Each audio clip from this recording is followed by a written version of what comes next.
Welcome to Blossom Tree English Camp Training. This time, you need to know our company standards for you to work in our camp. Take down notes and remember the rules and regulations by heart.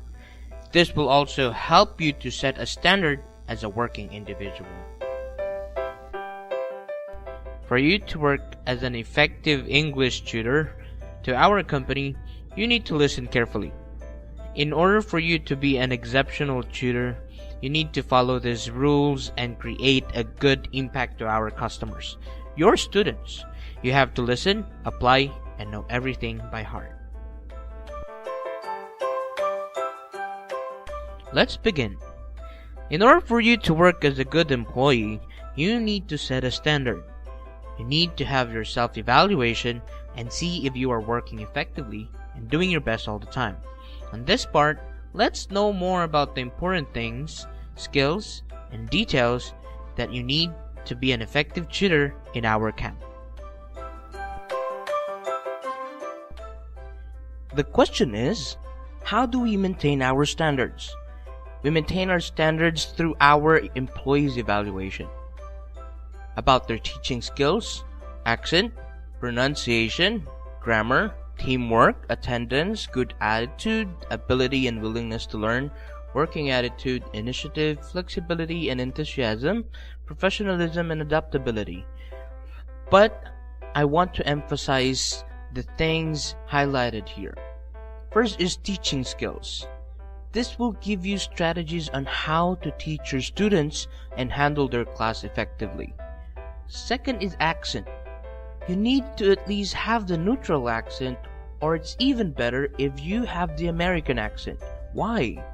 Because you don't want to hear your students having the Filipino accent and question your ability as a tutor. Third is pronunciation. This is very important. Your students have flaws with some sounds, and your pronunciation will help them to correct and learn the proper way. Fourth is grammar. As a tutor, you need to know the things you are teaching. You should always use the language without grammatical errors. And you are a teacher. You need to guide them properly. Next is attendance. This is very important because we only have 1 month to work together. Observe your attendance and don't be late. Log in 10 minutes before the working time. We are expecting that you will have a complete attendance all throughout the camp. Next is working attitude. You should adhere to our company policies. You should be appropriate and maximize your working hours. And of course, be careful with our company properties and resources. And you should have the ability to follow work orders in polite manner. Next is initiative. You should have the ability to work effectively. You should research, learn, and initiate productive ways to be effective at all times. Next is professionalism. You should adhere to appropriate manner and due respect in dealing with students, with your coworkers, and of course your superiors. Last is adaptability. You should comply to the company's policies, rules, and regulations, and of course, adapt yourself in a camp setup. So don't forget the standards, okay?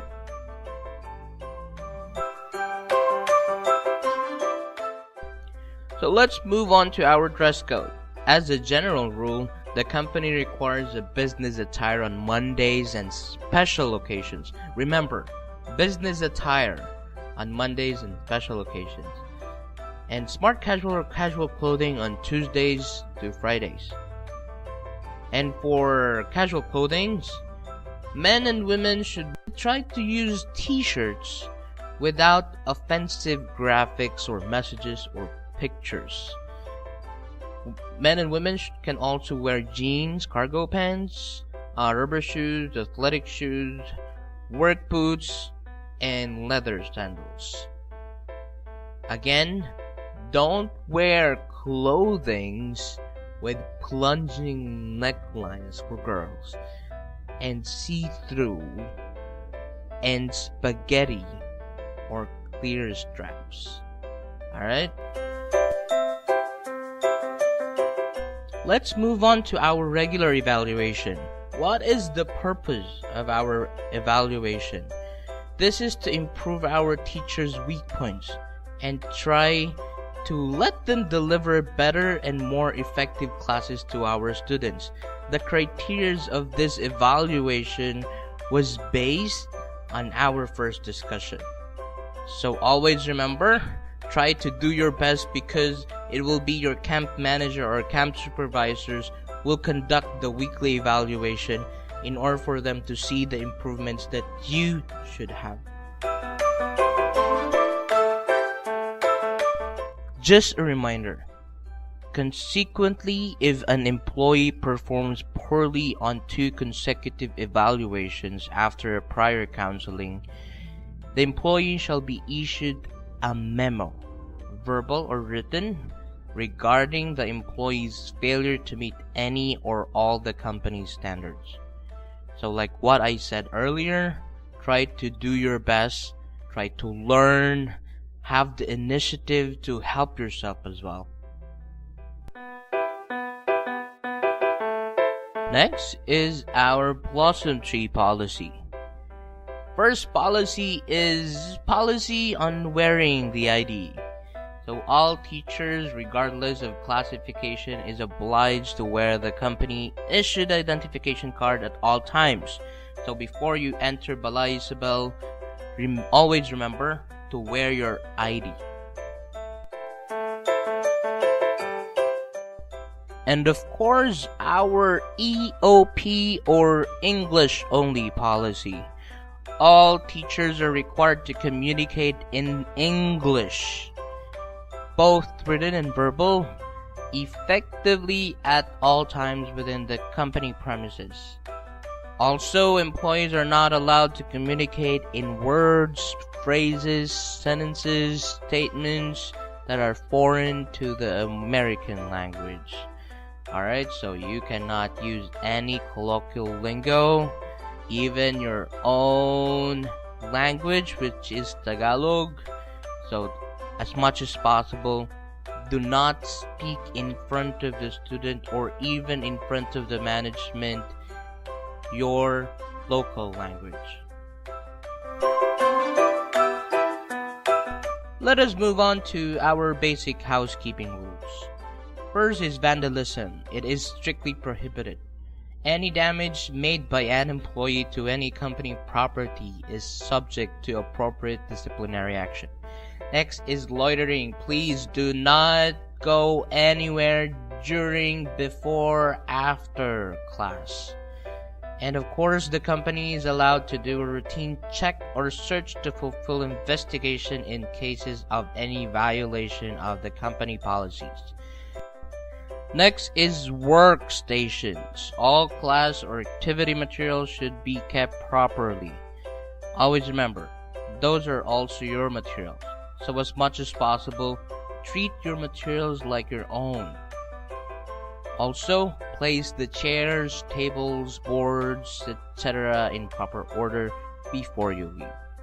And lastly, no smoking. Smoking is strictly prohibited within the premises. Any employee who fails to observe any or all basic housekeeping rules will be subjected to appropriate disciplinary action. So remember, no smoking. Let's move on to punctuality and attendance. Like what I said earlier, attendance is really important. So as a general tardiness or tardiness in class, you should be in your class 1 minute before the schedule. Or else, if you will be 1 minute late after the start of your class, it means you are late. Remember, 1 minute after the start of your class is considered late. However, if you are late for more than 15 minutes, that is equivalent to 1 absence. Again, 15 minutes late is equivalent to 1 absence. What are the penalties for our class tardiness? First offense, verbal warning. You will receive a verbal warning from your superiors. Second is written warning. And third, termination. You will not be able to receive your pay. So be careful. Let's move on to absence, missed, unattended classes, and customer complaints. Again, try to have a perfect attendance, and for whatever reasons you might have to be late or to be absent, try to notify your direct superiors. You can text or call your superiors and tell the reasons why are you going to be late or going to be absent. Let's continue. Absence, missed, unattended classes. This is the inability to attend the class for whatever reasons. But of course, if that might happen, we will have the penalty as well. And of course, our customer complaints is complaints filed by the student. Both of them will have the first offense, written warning. Second offense, termination. Of course, we also consider our teacher's reasons, especially if it's a valid reason. But always remember, be professional on handling yourself and of course your students. Let's move on to other offenses. First, neglect of duty. What are the examples of neglect of duty? First is sleeping. You are not supposed to sleep during the class or even during special activities. But if you have your break time and you are really tired, you can sleep.